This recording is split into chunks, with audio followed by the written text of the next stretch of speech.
Bonjour à tous, moi c'est Rachel Contarin. Je suis actuellement en troisième année de thèse cofinancée par l'INRAE et l'ANSES sous la direction d'Émilie Dordet-Frisoni pour l'INRAE et de Marissa Aini pour l'ANSES.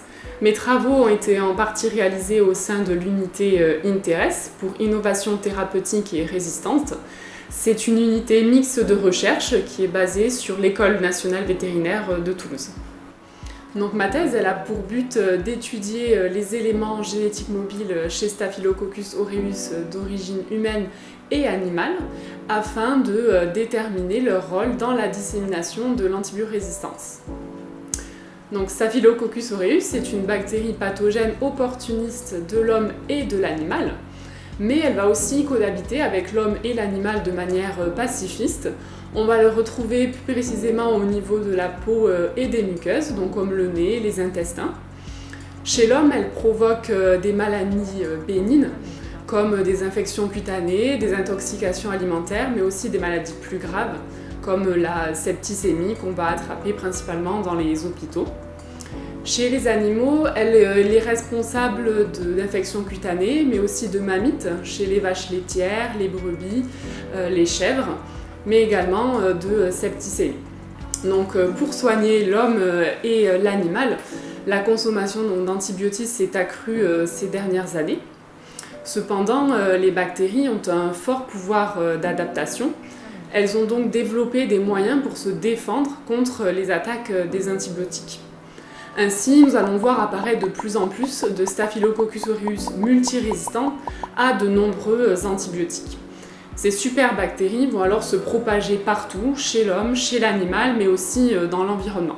L'objectif de ma thèse est donc de comprendre par quels moyens cette résistance aux antibiotiques ou antibiorésistance va se disséminer chez cette bactérie S. aureus. Le premier rouage de ce bulldozer antibiorésistance, ce sont les éléments génétiques mobiles. Ces éléments, ce sont des petits fragments d'ADN qui se situent sur le chromosome, mais aussi en dehors. Dans ce cas-ci, on va parler de plasmides. Chez Staphylococcus aureus, ces éléments sont nombreux et très variés. Et chez les autres bactéries, il a été montré qu'ils transportaient possiblement des gènes de résistance aux antibiotiques. Ces gènes, ce sont les moteurs du bulldozer antibiorésistance. Ils vont permettre à la bactérie d'échapper et de résister aux attaques des antibiotiques. L'avantage aussi pour la bactérie de ces éléments et le désavantage donc pour nous et les animaux, c'est que ces éléments vont être capables de se transmettre d'une bactérie à l'autre. Autrement dit, il suffit qu'une bactérie possède un de ces éléments avec de l'antibiorésistance et alors elle pourra le transmettre à une de ses copines bactéries qui elle-même peut aussi posséder une autre résistance. On se retrouvera alors avec une armée de superbactéries multirésistantes.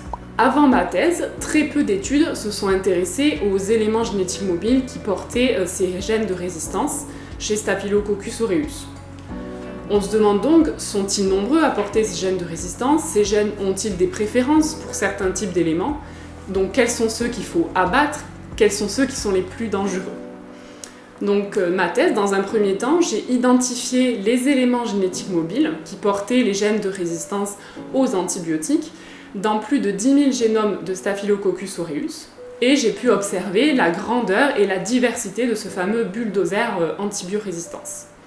Puis j'ai étudié des souches françaises de Staphylococcus aureus qui avaient été prélevées sur des animaux d'élevage et des animaux de compagnie malades. L'objectif ici était d'avoir une idée de ce qui circulait en France. Mes premiers résultats ont mis en évidence le fait que les gènes d'antibiorésistance ont un véhicule favori que sont les plasmides. Vous savez, les petits fragments d'ADN indépendants du chromosome dont je vous ai parlé juste avant. L'objectif de ma fin de thèse, donc de ma troisième année, ce sera d'étudier ces petits fragments, ces plasmides, plus précisément, de comprendre comment ils font pour se propager d'un staphylocoque à l'autre, mais aussi d'évaluer l'impact qu'ils ont sur l'apparition de l'antibiorésistance chez ce pathogène. Ainsi, mieux comprendre la diffusion des gènes d'antibiorésistance, c'est anticiper l'émergence de nouvelles souches multirésistantes qui pourraient être responsables de nouvelles épidémies chez l'homme et l'animal et aussi se propager dans l'environnement. Pour conclure cette vidéo, je voudrais remercier le Crédit Agricole Île-de-France et l'Académie d'Agriculture de France pour l'attribution de cette bourse qui me permettra d'assister au congrès international ISPB qui aura lieu au Japon en septembre. Ce congrès a pour sujet les plasmides, donc il sera l'occasion pour moi de présenter mes travaux devant des experts du domaine, mais aussi de m'ouvrir à des opportunités professionnelles pour l'après-thèse.